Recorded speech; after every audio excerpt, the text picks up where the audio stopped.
Hey Willow Vibes Tribe members, I'm Jessica from Willow Vines Intuitive Vibes, and I'm here to do a collective reading because I had a dream. It wasn't as good as Martin Luther King's dream, just gonna say, but I hope my dream don't come true because it was more of, I think it was like a warning. I'm not, I don't fucking know what the fuck it was, but I'm prompted to say something. But anyways, please like, share, comment, and subscribe. Yes, yes, yes. Alright, I'm still a little sleepy. I haven't even done the shits I'm supposed to do yet. I know it's still early, but happy Christmas Eve or holiday Eve, whatever. Whatever you celebrate.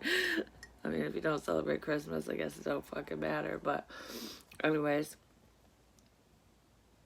Okay, someone is thinking a lot. And when I say thinking, I mean like that spacey feeling, you know, when you're kind of daydreaming.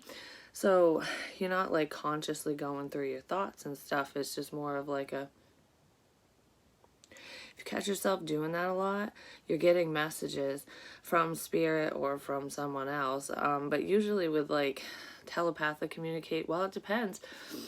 It depends on how you're receiving messages. Like, I've said this before, and it happens to me a lot.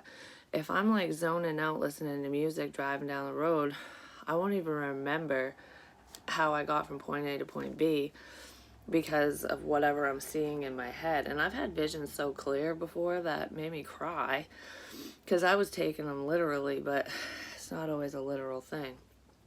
Just like with dreams. I was trying to explain this to my daughter because she has dreams about her father dying and stuff like that, and I was like, it doesn't mean that's what's gonna happen, because when I was a kid I used to have the same dreams about my dad, and I mean, he ain't part of my life now, but he's not dead, you know. It was just a fear I had of losing him kind of thing. So just keep that in mind if you have death dreams and stuff. Anyways, so I have no plans for this, but my dream, sorry, I sound like congested as shit right now. Like, I don't know what's going on. I need to get a humidifier or some shit because I thought I was gonna have a nosebleed earlier. I don't know, I just feel like,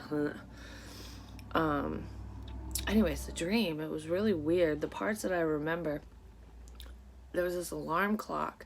And I have an alarm clock over there. It's the clock I usually look at if I'm like, oh, it's blah, blah, blah time. Well, I can't see it right now because I got a bunch of shit in front of it. Because I haven't even made my bed, nothing, and that's so not me. So I'll do that after. But anyways, I'll clean up the mess after. After I make it, I'll clean it up. Maybe somebody's saying that. Anywho, there was an alarm clock, and it was on this like table looking thing. It kind of looked like my tarot table actually. But anyways, and it said 7777, which is not a time, I'm just gonna say, but when I was revising this in my head when I woke up, because I'll talk out loud so that I'll remember, because you see it, say it, hear it, you'll remember it kind of thing. I didn't write it down, probably should have, but whatever, I'm saying it now. It made me think of the show Friends, when Monica, it's in the earlier seasons, when she's trying to explain to Chandler, you know, is it the erogenous zones? Like, we've got 1, 2, 3, and like, you know, kissing, da da da, like all the spots that you can touch to get a chick off, basically. And she's like, a little 1 and a 2, maybe a 1 and a 3, a 2, a 4, and she's like doing that, and then all of a sudden 7's the orgasm, so it's like 7, 7, 7. Well, that's what I thought of, so I'm like, this is a fucking sexual thing. Okay, duly noted. But 7's also a spiritual number, I guess.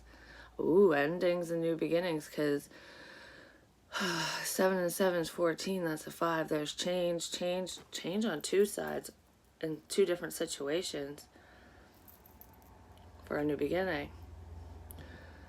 Maybe somebody wants to change their whorish ways, who knows. I was getting that energy before, but anyways. So with this clock, it said 7777, and it was moving down the table. It's like jumping. Like it was moving towards me, and I'm like, am I going crazy? Like, is that fucking clock moving? In the dream? Of course, I was by myself, so I'm like, okay, whatever, the clock's fucking moving, this is weird. So, all of a sudden, my ex, one of them, my second ex-husband, showed up in my dream. And he was wearing these really ratty clothes, and I don't know why, because that's not how he dresses. I mean, maybe at work or something. I don't know. I don't talk to him no more, but back when I knew him, I don't know, he was wearing something else that I don't think he would have worn. But anyways, he showed up, and when he showed up, I looked in the corner, because he did want to have sex. That's what it was in the dream, and I was like, no, no good. You know, not right now. I'm gonna make you wait. Like, I don't know. I just didn't do it. But I looked in the corner and there was the alarm clock, but it was on a different fucking table. And I can't remember what the number said on the time was on that one.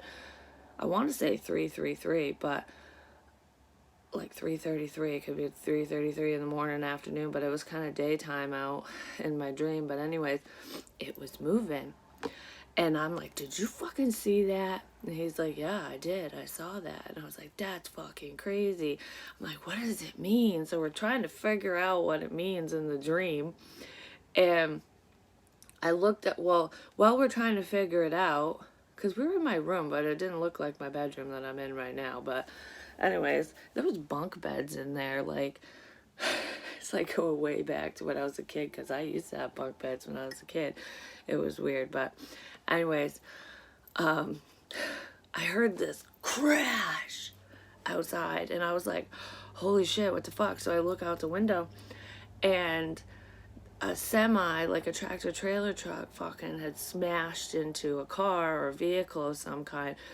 And I was like, at first I couldn't see the accident. I'm like, what the hell's going on? And then all of a sudden the cab of the tractor trailer truck started rolling down the road, and I was like, oh my gosh, this is a bad crash, because that doesn't happen to those fucking things. They're huge. Usually it's the other car that's mangled like that. And I'm like, whoa. So I stopped, and I was like, what do we do? And I was like, you know what? I gotta go help. So I opened my door, and I fucking hauled ass down the stairs and ran out the front door. And I was like, and then there was this giant snowbank in front of me. I mean, like, it was taller than I was, but there was this little divot, like, almost like instead of shoveling, someone made a path to go up the snowy mountain and over it. And I've been talking about mountains, like climbing mountains to get to you kind of thing, while going through these obstacles and stuff. So it was right there, but I still couldn't get to it. And I saw a bunch of firefighters out there, and I was like, oh, rescue's already here, you know, like, whew, we're good. No, they weren't. The firefighters were involved. They were all involved. And these were people I knew from my past, back when I was married to my first husband. Whatever. Anyways. I didn't see all their faces. And they had the ugly-ass helmets on. The weird ones. Not the ones we use around here. But anyways, they just looked funny.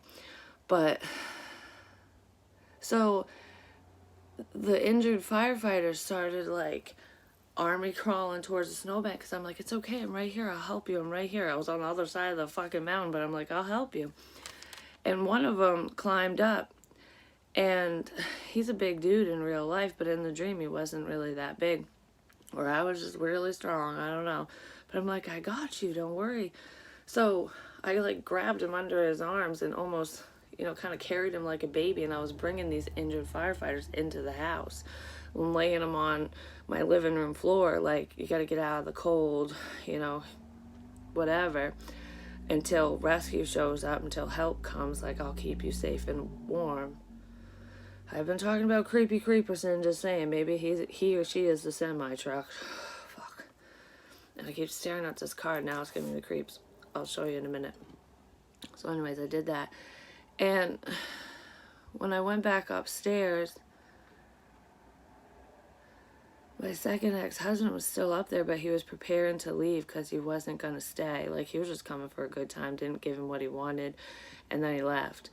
But, down in the kitchen, my first ex-husband, my kid's father, was sitting at the table with this woman.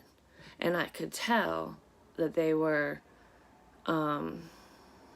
smitten kitten, if you know what I'm saying. Like, they weren't doing anything, but there was, like, some type of connection there. It didn't bother me, but what bothered me is the lie. There was a lie. That's what it was. And I was like, what the fuck? So, I don't know. There's like hidden love. There's hidden fucking shit going on.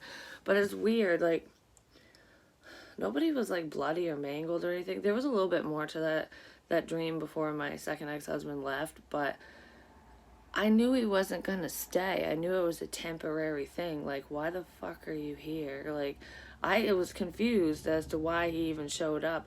But we kept seeing the fucking time jump. It's like I'm moving towards you. I don't know. It's weird. What does that mean to you? Anyways, maybe more shit will pop up. Who knows?